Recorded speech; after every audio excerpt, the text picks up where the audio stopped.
Awesome. So, my name is Catherine O'Hare Rogers. Thank you, everybody, for attending today. I understand the Tigers are playing, and so we might not have as many on. So, we'll try to keep things going.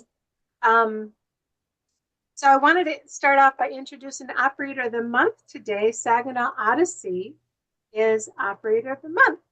Yay! So, for the month of October, is there somebody from Saginaw Odyssey on here that can take a few minutes, talk about your home? So I don't think Saginaw's on, but I am from Flint and I help oversee them. So Nice. Well, congratulations, because I know you guys are sister companies. So, I mean, it's Flint Odyssey and Saginaw Odyssey are really the same yeah. entity, but called different. Yeah. So, well, welcome, Brittany. You want to take a few minutes and talk about the program? Yeah, so for Saginaw Odyssey, we are in Region 5, so we have Region 5 clients there. They can stay up to usually 90 days funded through the PIHP, and then afterwards we have them generally up to either 6 months to a year, but we have them pay at a self-pay rate. They are going to school, they're going to work, they're attending outpatient services. We have men and women housing in Saginaw at this time. Flint, we do the same, pretty much the same thing. Yeah, we also have housing in Port Huron. We have a lot going on. Yeah, you guys are like spread out all over the place. What kind Yeah. of structure is there for your residents? So Expectations. the structure is that I believe up at 8 a.m. like feet have to be on the ground, you have to be out of your bedroom, bed made and clothed properly. So not coming down in your pajamas. And then you're either in an IOP or an outpatient group during the day, or you're going to work or you're volunteering. You're doing something that's productive in the house. And then we also have house meetings every day. I believe they do theirs between 4 and 5 or 3 and 4. So everyone comes together and we have a coach run it and they go through, anything that they need to talk about. We do have, our cardinal rules, that, if someone breaks, we run, groups on that. We have, numerous coaches with them. So yeah, we just kind of like fast, but Awesome. Betty, have any questions for Brittany? Well, you've been certified for several years and yeah. always been very impressed with your homes when I go. And I know this last year when we came, just every year is getting better and better. And it's nice to know that when I go to a home that it's, it's meeting the standards. And I know that people know that I'm coming when they know I'm coming, hurry up and clean up and hey, do this and fix that. And I know that happens. I mean, it's you got people living in your home and you can have everything perfect one day and then the very next day it's like, so we all know it happens. And I don't go in there expecting everything to be perfect. But you're a good example of an operator that's doing the right thing. And thank you for all you do. Appreciate Thank it. you. I wanted to introduce Glennis, Miss Glennis Anderson. Are you on here? I am on here. Can you hear me? I can hear you. I can't see you. I But know, I so know. here she is. Something's I, wrong with, can you see me? I see a Yeah. G. So Yeah, go yeah. ahead and talk about what you wanted to talk about today. Hello, everybody. Hi, Ann. Haven't seen you in a long time. Good to see you. It's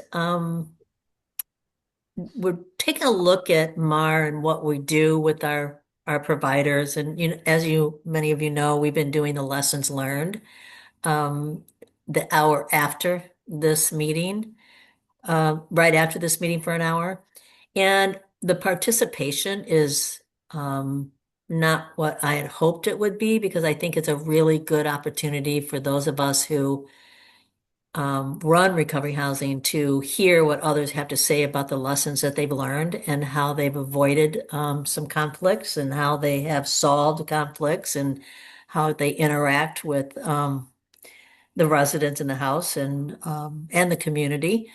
But it has been slow to my disappointment. And I would like to every month.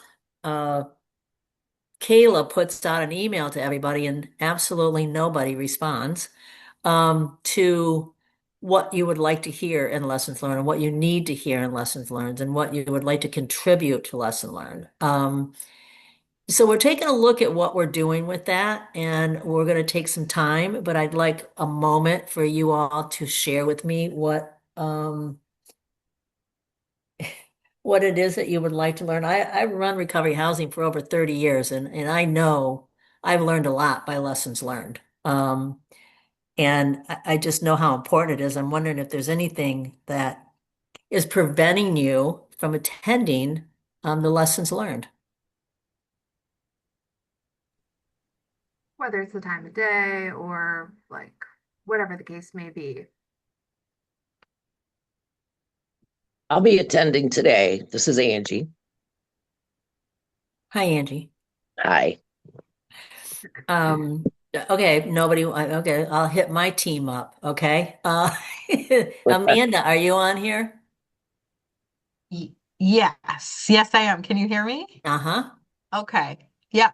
I actually, this is the second time that I've done this MARR meeting, and the first time we're doing lesson learned. And I'm excited to be here for it because the ones that I've listened to on our YouTube channel, the recordings, are actually kind of my favorite part is the lesson learned because it is people sharing experience and firsthand knowledge about how they're handling things in recovery housing. So I'll be here. I'm Okay. excited for it. All right. Thank Yeah, you. how many people were planning to attend today? Like if we still have it going on? Definitely, I am. One, two,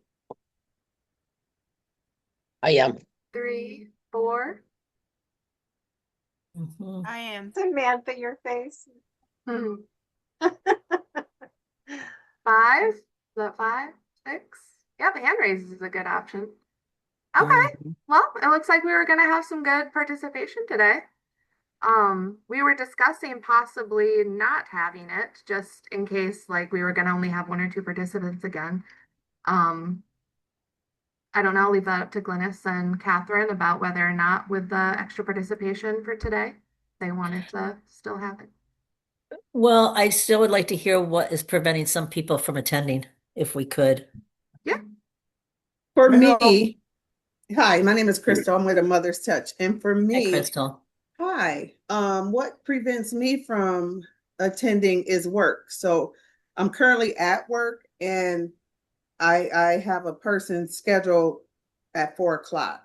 So something for me, that's the most reason why I haven't Mhm. attended lessons learned. Okay. I tend to, I mean, after 18 years of experience of doing this, I mean, there was one or two occasions that I did attend, and I come more to pass it forward and to share my experiences with others that may have questions. But I find that what I what I try to do is to be as present as possible during this meeting and contribute as much as I can during this meeting. That going on for that second hour, it's kind of like, well, I've kind of done I kind of contributed and did what I can during the first hour that I've decided not to go for the second hour. Yeah. And You definitely Preston, are one of our and top attenders for sure. yeah, and Preston, I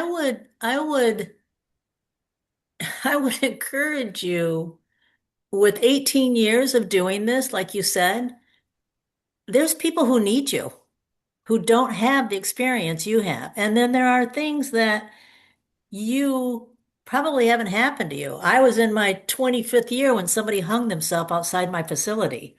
How do you handle your staff when things like that happen? I mean, these are the lessons learned that I didn't know how to handle a situation like that. I mean, these are things that the people who are newer to this could really use your experience. So I just want to put that out there that it helps to have people like you And people like me and people who have been around for a long time to really share their experience, strength, and hope about running a recovery housing unit because it is not an easy thing. And there's a lot of things I did wrong until I started doing lessons learned. So I think we need you. So just remember that. It seems like a lot of people in the comments too, it's mostly just to do with like work and other meetings and stuff like that. So maybe the time of day, maybe directly after this meeting isn't conducive to people's schedules. Mhm.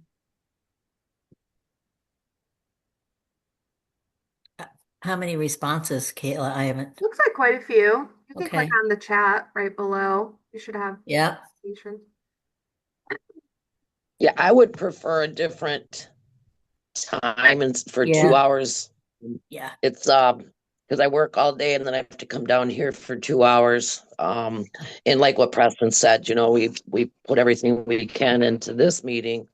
And to go on another, I would love to be able to go in there every time, but the Yeah. 2 hours is a bit much for me. So that's just Yeah, my that's And something we've my talked take about on that. too. I just have a question by what does that mean? And I mean, I'm not being smart. I'm just curious. What does it mean I put in everything I got for this meeting? What does that mean? I attend. Okay. If there's topics that I know anything about, I put my 2 cents in, so to Okay. speak. Yep. Okay. So Thank Yeah, you. it's just just too even much just for sitting 2 hours on can be a is too lot. long. Yeah. Yeah. Okay. We wondered. And I just want to add that, I think that lessons learned is a great thing. Me being into this now for 8 years, hey, there is so much more that I know I need to learn, and I'm most definitely sure I've made a lot of mistakes, and so I still feel like I'm really new at this. And Uh-huh. so for me personally, and I did put it in the chat, if perhaps it could maybe not be directly after this, then hmm for myself, I would probably be able to be present for that. Yeah, because we'd like to hear what those mistakes are because we all we all make them and it might prevent somebody else from making that same mistake. I mean it's just important that I tell my staff all the time, you've got people's lives in your hands. Learn as much as you can so that we're careful with those lives. Yeah, I'm biggest all mistakes would actually be a great topic for lessons learned. Just everyone sharing what they think their biggest mistake in running a recovery house has been and how they've learned from it. That would be really interesting and great for everyone to hear. Mhm. I'll write that down. So it is something that we are interested in then. Like it's mostly just like the time of day, maybe not 2 hours in a row type of thing. Like we already kind of switching it to quarterly, which is fine, but I know 2 meetings in a row is still kind of a lot. It is hard. So maybe we can switch it to a different day. It's hard for us even. All right, a different day. Uh-huh. I Yeah, mean, we have it's three just, meetings. We have two yeah. and three and then four if we do it. So Yeah. Yeah, I imagine as far as timing, there'll probably will never be a perfect balance. Because Yeah. I get some people are like, well, this is the middle of my work day, so it's hard to do 2 hours. But mhm. then I also understand the other side, which is probably where I'm at, which is, this is what I do full time. So by the time I get to 5, I'm ready to hang things up. Or if I had Mhm. to start the day earlier because of emergencies, I would love to hang up my workday by 4 o'clock. Mhm. So yeah, I imagine timing is hard. Or unless maybe instead of having the meeting consistently at the same time, maybe sometimes doing a quarterly meeting that's earlier in the day, then next time do one later in the day, then at least you can get a more variety of audience so everyone can contribute based on hmm their schedule versus constantly locking some people out. hmm That's a good idea. Hey, Kayla, is there something called like a doodle poll or a noodle poll or something like that where you send out I can send out, yeah, another survey. Yeah. send out a Send out a doodle poll to Preston so I can know when Preston's available.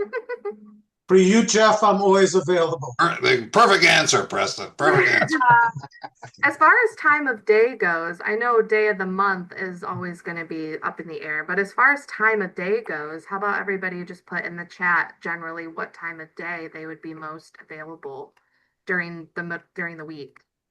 Friday at 5 o'clock. Yeah, it's obviously not going to be So, that. I want to be the first one to recognize as somebody who's run recovery housing that you never know what's going to go on in the course of a day. It's true. Because we're putting out fires, and a lot of chaos and a lot of emotional stuff goes on in the course of a day. So I know that's going to be really hard. And even if you say you're available at one time, you may not be, but if we could get a general consensus and then I mean, we'd like to have at least, 10 to 15 people in a group at a time. And, I mean,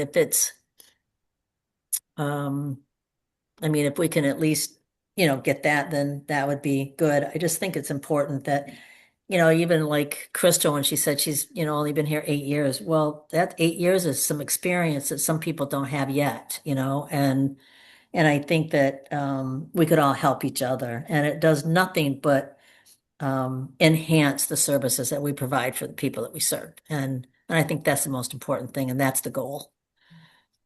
So the best you can do would be good. It Hi, looks hi. like the most. My name is James Harris, and I work at Reach Sober Living, and I also pastor a church. And it's always hard to Hmm. um, get people on the same page, and we just really try to capitalize on when people are normally available, and that's Sunday. So I would throw this out, suggest this, maybe maybe you could do your hour meeting, right? 30 minutes of something else and then 30 minutes of lessons learned while you Right. have Yeah. this captive audience of 30 something people.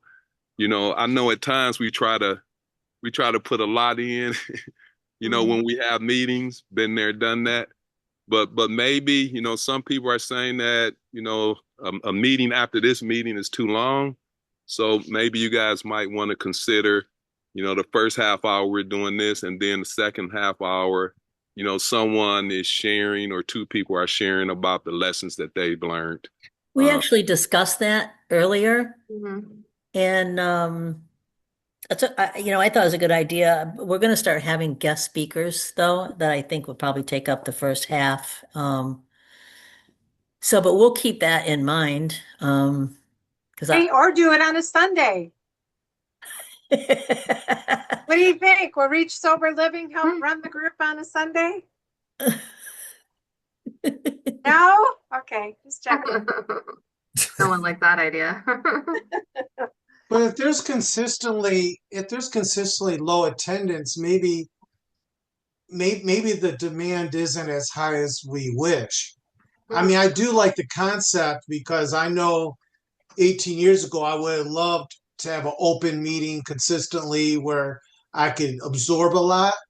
But if the demand is consistently low, maybe leaning towards one of the other ideas that was mentioned in the past of more of a mentoring type of program, where if there are certain people that really do um, prioritize and really value that type of networking, and they're willing to be active participants in absorbing that information, I'm sure there's people like me that would go, okay, if there's someone very serious about learning, absorbing, enacting the information, then I'm more open to say, okay, I'm willing to also try harder to get you the information because I know you're going to act on it. I think we're trying. Versus, yeah. I think we're trying to figure out if it's not that people don't want to be there or if it's the timing. I think we got to not throw the baby out with the bathwater here, Well, and go ahead. we also don't need nearly as many people as this meeting, but more Yeah, than like two or three, yeah, is the kind of yeah. like what we're kind of trying to get at. It looks like a lot of people do want to attend. I feel like the most common time that's being mentioned is like 12 to 2, somewhere in there. And then there's a smaller group of people that are more like 9 to 10 a.m. Um, so maybe somewhere between those two areas of time, we can make the meeting around noon or something And I like think, that yeah, and on a trial different and day. error, we'll have some trial and error, but we'll figure it out. We just kind of Mhm. wanted input and, And we'll still do it quarterly, but we're not trying to mhm, like switch it to monthly or anything. But yeah. um, yeah, but yeah, messing around with a different time sounds like a good idea. And if I might add to that, I think both is beneficial, right? Give it all to us, right? Mhm. But I think the benefit of having like the open group setting with lessons learned is that we kind of get to hear a little bit from everybody, Mhm. and with Yeah. the mentoring, although I would really love personally to have a mentor, but in this case, it would it would keep someone from being locked into that mentoring. I really like the group setting of it as well. And if anyone has it on their heart to be my mentor that's in this group, please let me know in this chat because I do follow instructions and direction. Uh-huh. I will implement it. Well, I And I like, know, and I know having it taped has been recorded so people can watch it even though they don't attend it. I know that's been very beneficial to a lot of people too, but having the operator meetings and the lessons learned so they could watch it at their leisure and start it, stop it, when they have time. So I know that's definitely something that will continue and stuff, but we appreciate everybody kind of putting in the chat what might work for them. mhm. So earlier in the day is something definitely we can look at, and maybe I like the suggestion. What do you think, Lennis, as well? It's just maybe 1 month it could be earlier at one time, and the next month maybe it could be, or maybe it could be during the opera. There's so many different things, but we definitely want to make sure that the majority of the people that can attend at a certain time, that's that's the time and that we kind of shoot for if we can. But we just want to make sure again, like Linus was saying, that we're meeting the needs that you have. Mhm. We get calls all the time about, hey, I want to open up a home. What do I do? And they want me to take them by the hand and just, like basically do everything for them. Well, start here, and do the trainings and reach out to another operator that's running homes the way, the kind of home that you want to run and that they want. Well, don't you have just a packet of information you can just give me so I can just there's so much more to that.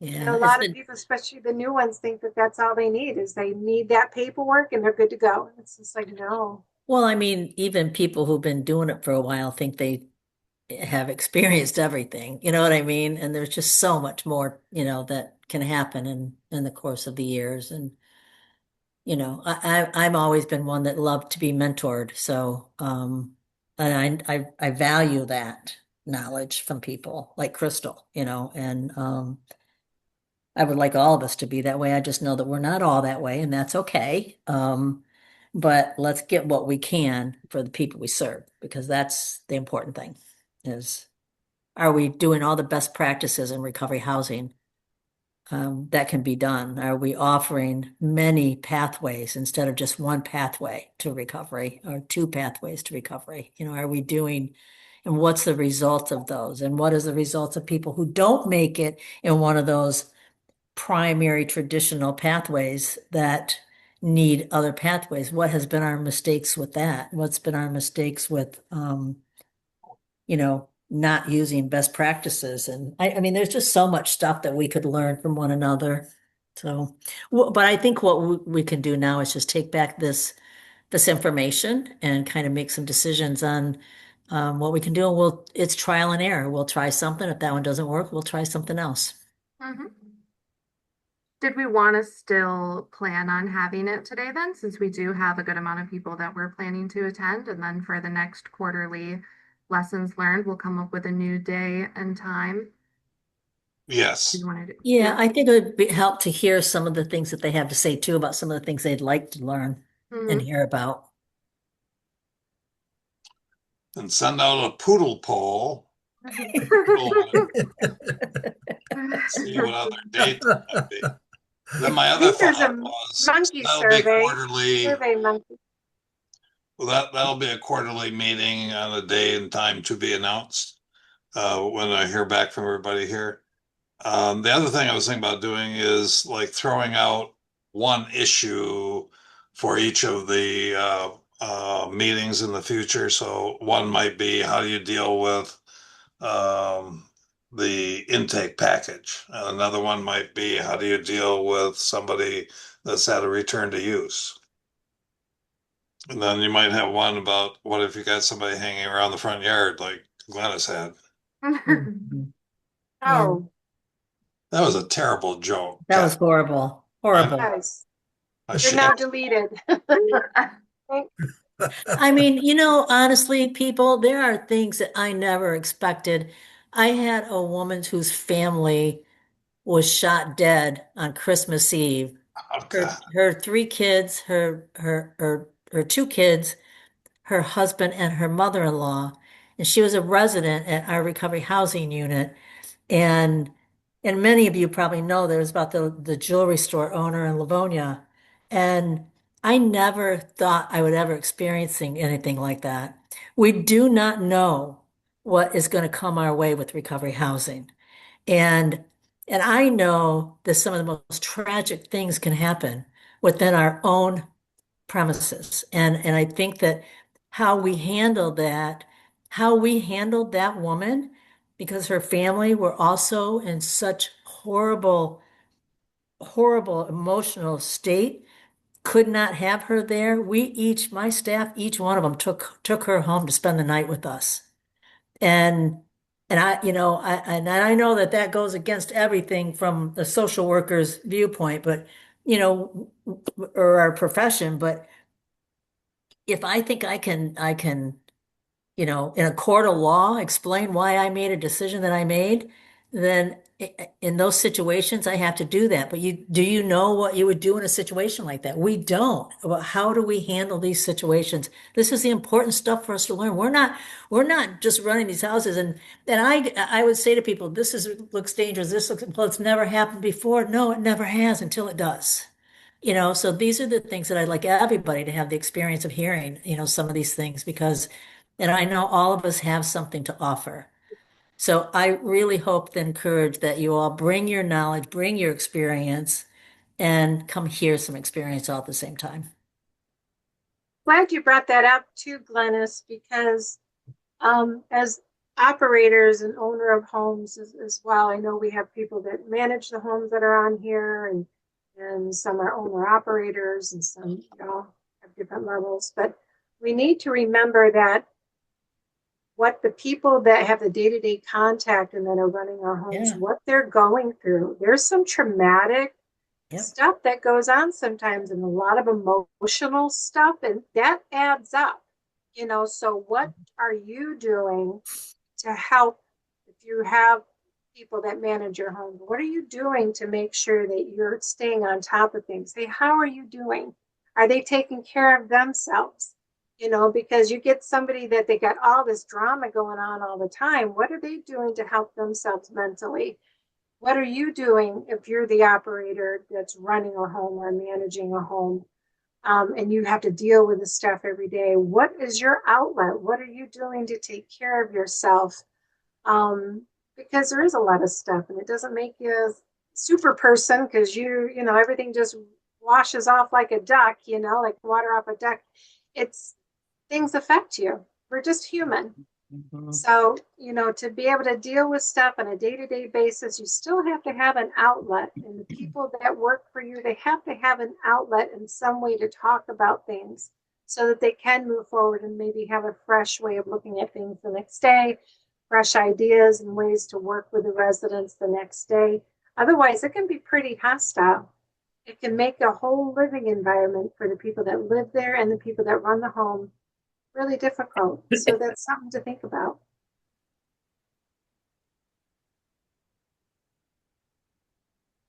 Jeff, any other things you want to talk about? We had the conference last month.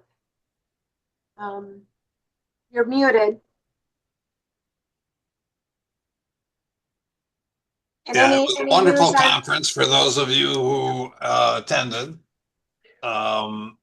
We had speakers from literally Stanford University, Harvard, University of Leeds in England. It was wonderful.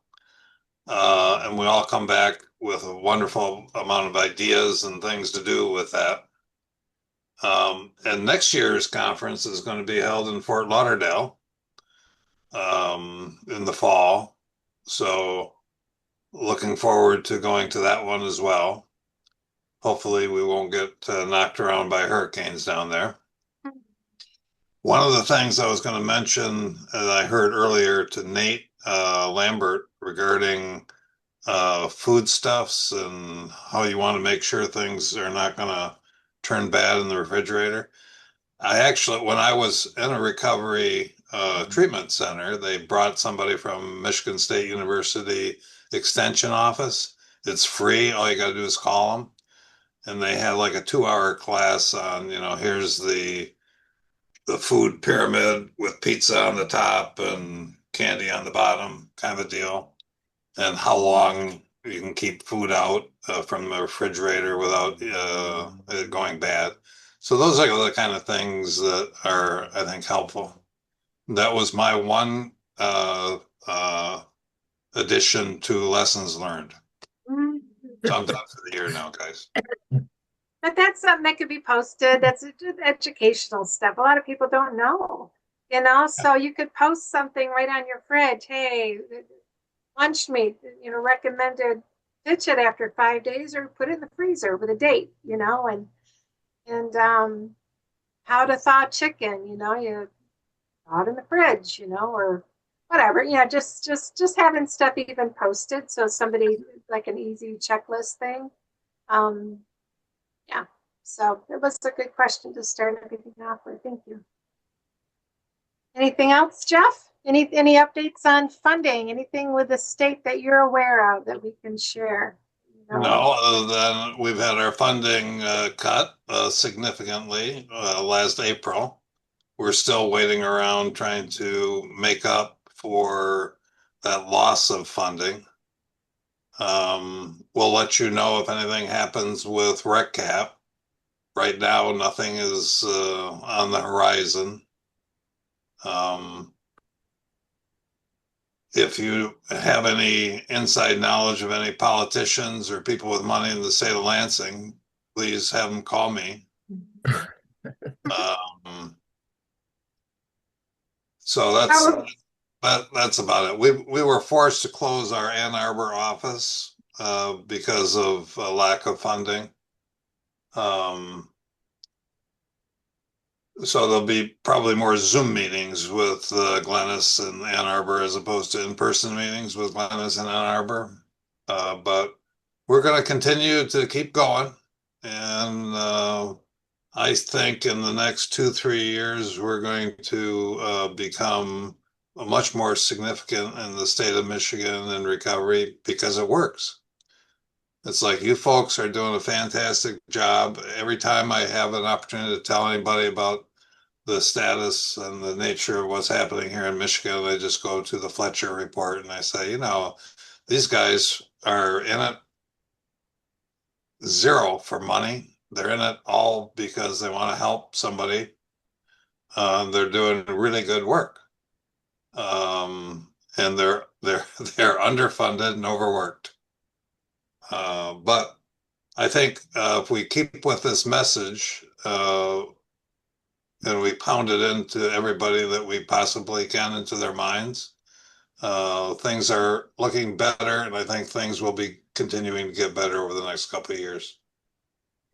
Can I ask a question of the group? Has anybody else in this group experienced funding cuts that have affected your agency?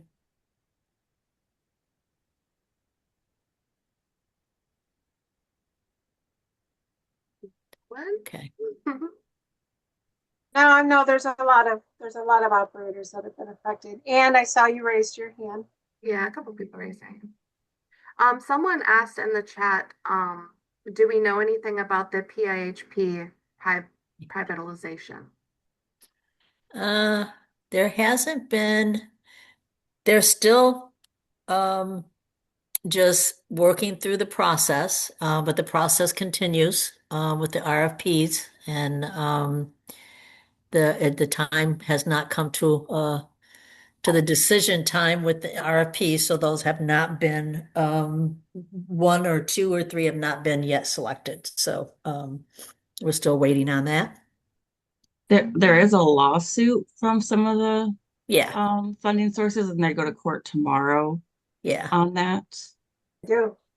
There's to say that, the lawsuit's not going to stop them from continuing is what the word is. So Right. we'll see how that all shakes out. And the folks' RFPs are due in on the 13th. Yeah. Yep. And I'm from Detroit Rescue Mission Ministries for that person to ask. So are you applying? Are you applying, Darlene? Pardon me? Are you applying to take over? Heck no. Look, I got my hands full here. I'm a car surveyor. I'm exhausted. Okay. But we did not experience any recovery homes reductions, nor we actually wrote on a couple of grants and received those. So for us, we write on anything and everything moving. Now, Yeah, on our yeah. shelter side, I believe they did receive some, but on the Yeah. treatment side, we're okay for right now, but we're preparing. We don't know what's going to happen. We don't know what's going to happen in this new world as well with the Yeah. PIHP. So all we can do is, Yeah. like I said, we'll write on anything that's walking. Mm-hmm. Yeah, there's more coming down, I'm sure. And we getting prepared for it. Yep. I haven't actually noticed any cuts, but one thing I have noticed is the day rates have stayed consistent for 4, maybe even 5 years. So that's kind of another way of being pinched, is that they Well, just keep carrying forward stuff from years past. there is some PHPs that have quit paying the day rate for recovery housing, and some have lowered them consistently. Hmm. You're in Kent County, right? And then Muskegon, right? Preston? I'm part of a group, the Lakeshore Regional Entity. So it's a collection of 5 different CMHs that goes from maybe as far north as Ludington over to Muskegon and Holland. And then we go as far south as Allegan County. So I mean it's probably maybe, I don't know, half What of Western Michigan area. what region is that? That's not 6, is it? 5? I'm not 5. sure. I'm 2 not or sure what region. 3. I don't know. Yeah. 6. Huh. Not possible. Well, actually, maybe I still got my map. Let's see if I can tell on my map. I was doing some office cleanup and actually found a regional map. Is it region 3?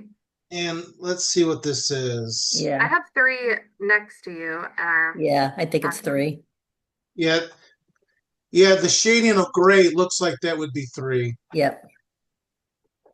Yeah, so it looks like this is as far north as Mason and Lake, and as far south as Allegan. Yeah. So some of them have cut those off completely. Yeah. And I that think- is part of the problem, is that all the PIHPs do things differently. There's no consistency, which I understand to a degree because communities are different, but I mean there's some things that they could do practicing that are um the same, but they're not. Okay. Anything else, Glennis? No, I'm good. Thank you, you guys, for your input. That helps. Wally? Molly, do you have anything you want to talk about? Anything you want to add today? I have really nothing to add. Everything has kind of been said.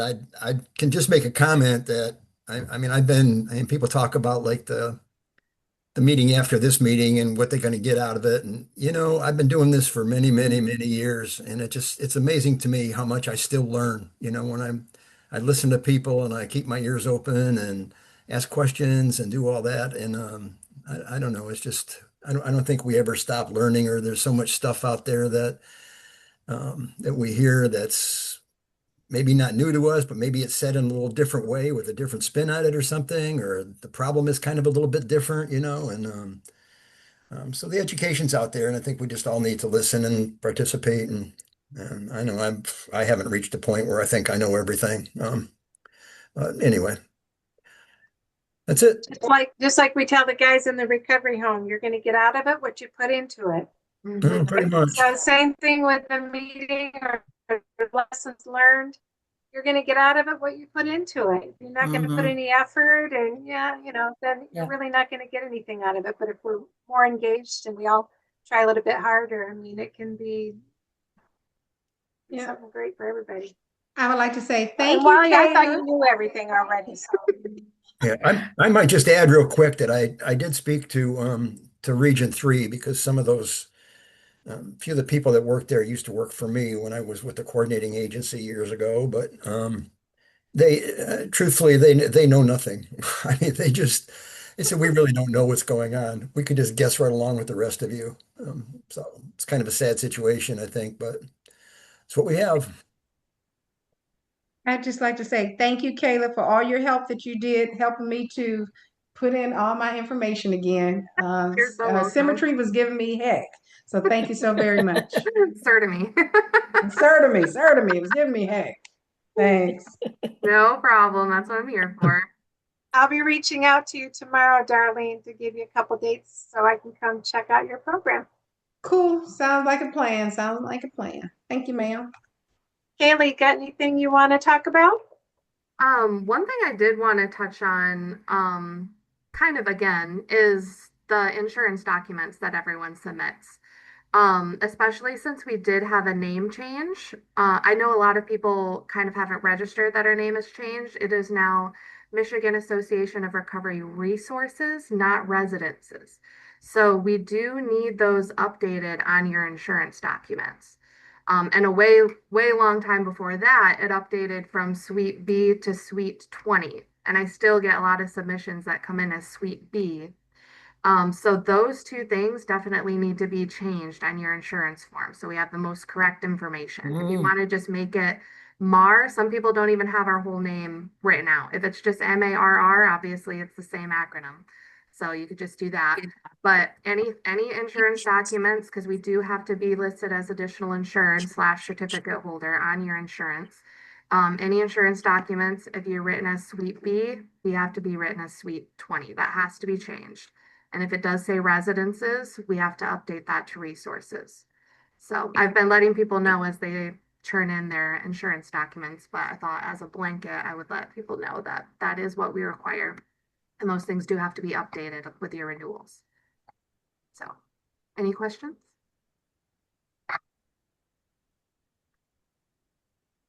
And for me, I am going to be headed to the UP this Friday, taking the boat across to Wisconsin. I get there probably about 6:30 in the afternoon on Friday, drive about 2.5, 3 hours, overnight at a hotel, and then I'm going to be in Dickinson and Menominee County on Saturday. So if you have recovery residences in either one of those counties, I will be there Saturday between 10 and 5, just trying to pinpoint things a little bit more for people to make it a little bit easier.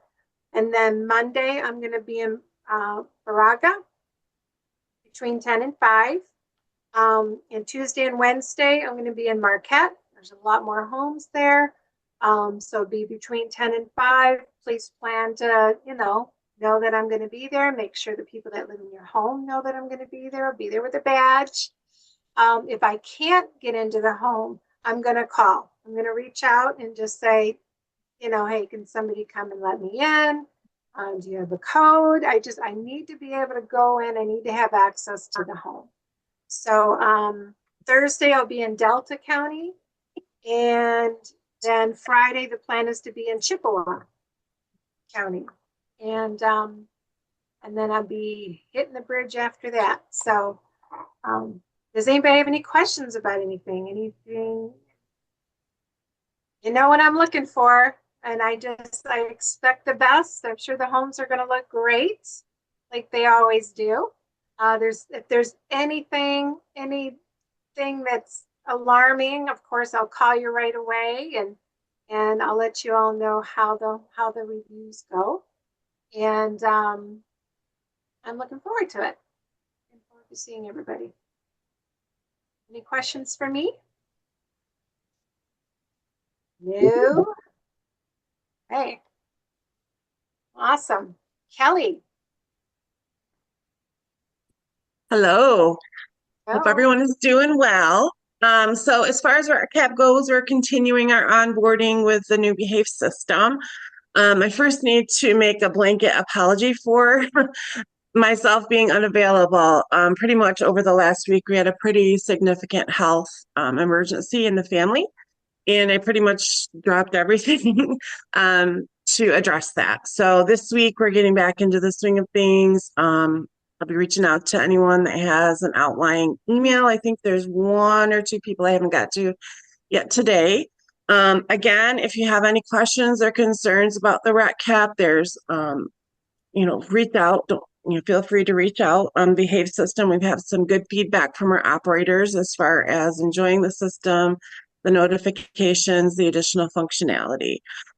So we're just keeping on with the onboarding. If you have questions or concerns, want to reach out and get onboarded if you're not already in the process, please let me know. Happy to help at any time.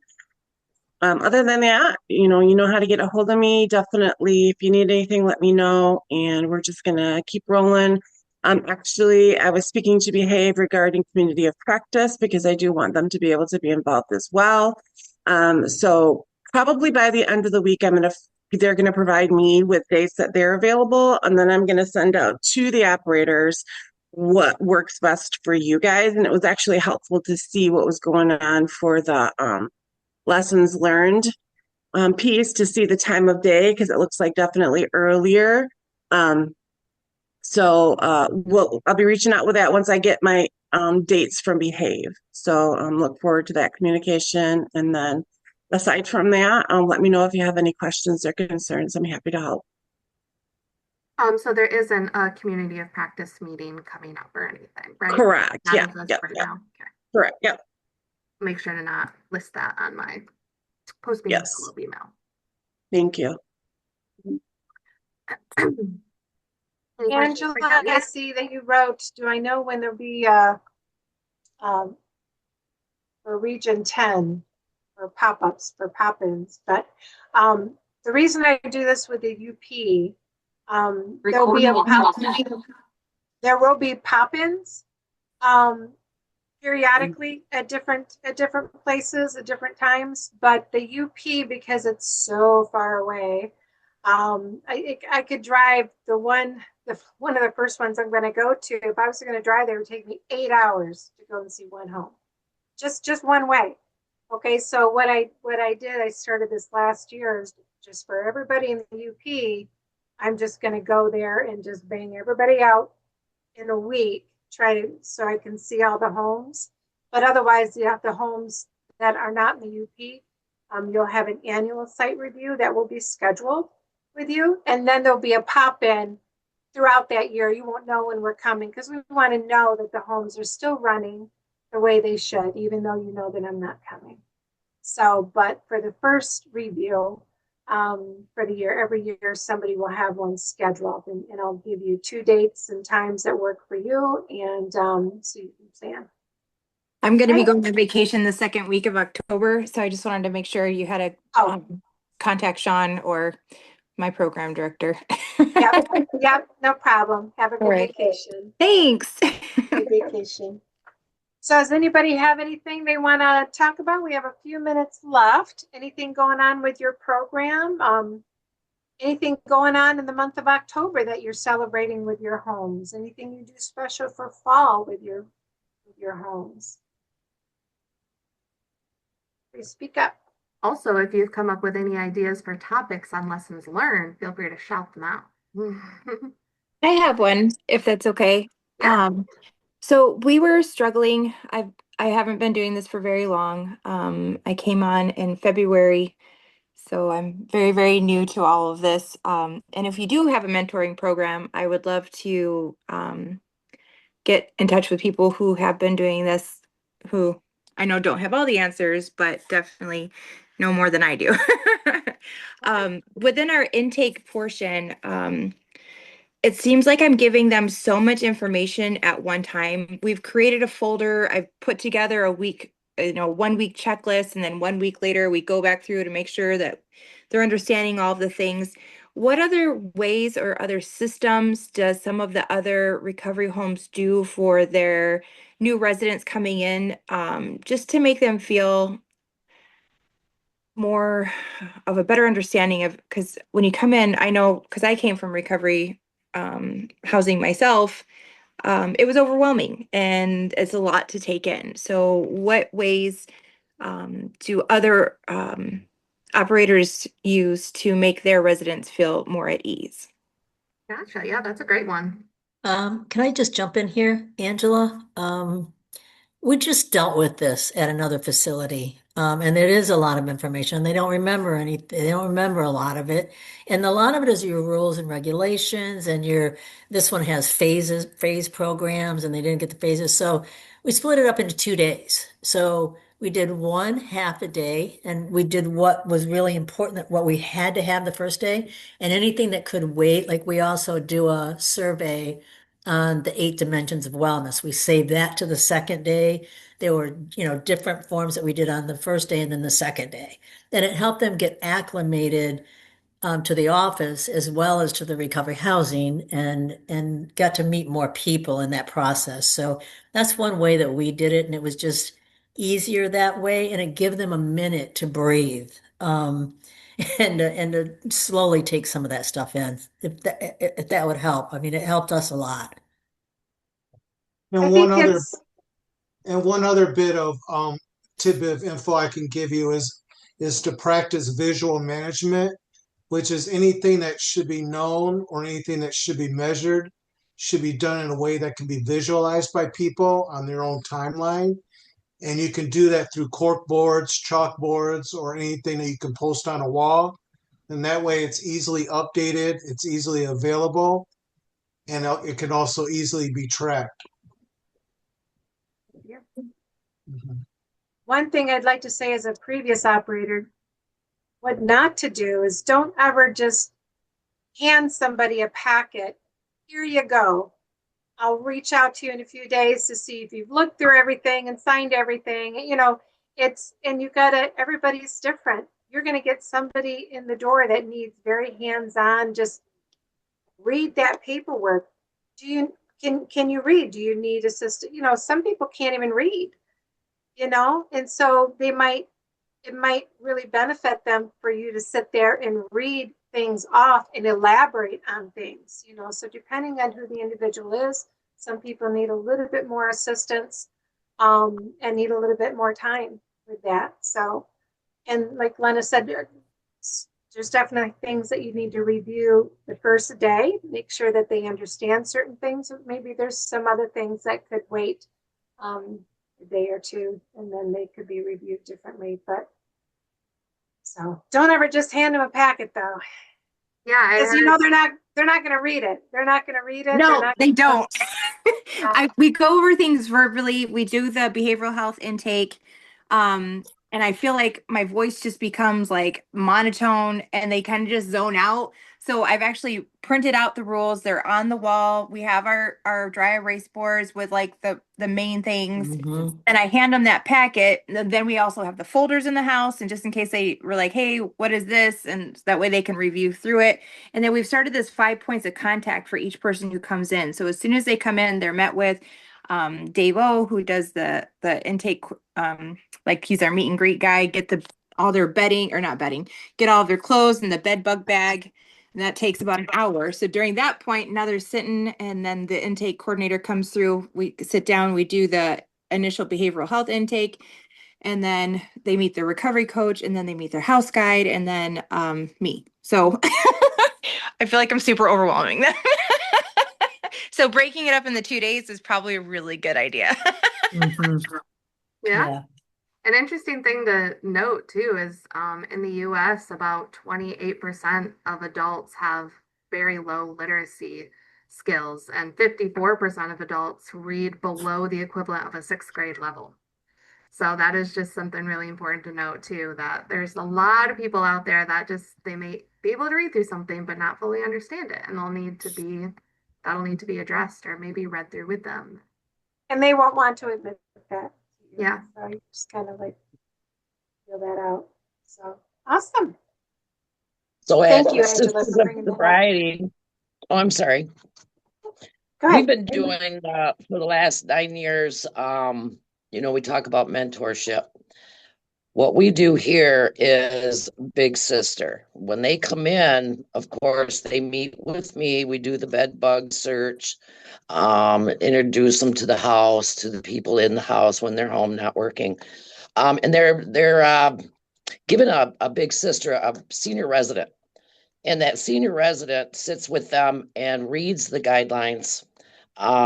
They are given a binder with our phases of recovery, self-esteem, workbooks, just certain things that we have in there that we do on a daily basis here. But the Big Sister lasts for 2 weeks, and they take her around and show her all the cork boards and the contacts. We have a board with all the contacts that they can reach out to if they have a problem, because we're 24/7. But our house manager also is an alumni, and it works out really well because I always ask him, where's your anxiety level? Way up here, and then within the fourth or fifth day, it comes down and comes down and comes down with that anxiety, because they have somebody that they can turn to, answer questions, the house manager too. But the Big Sister plays a big role on the ladies that are coming in, and so that works out really well. Great. Awesome. Great. Thank you, everybody. Hopefully everybody's going to stay on. We're going to do the lessons learned.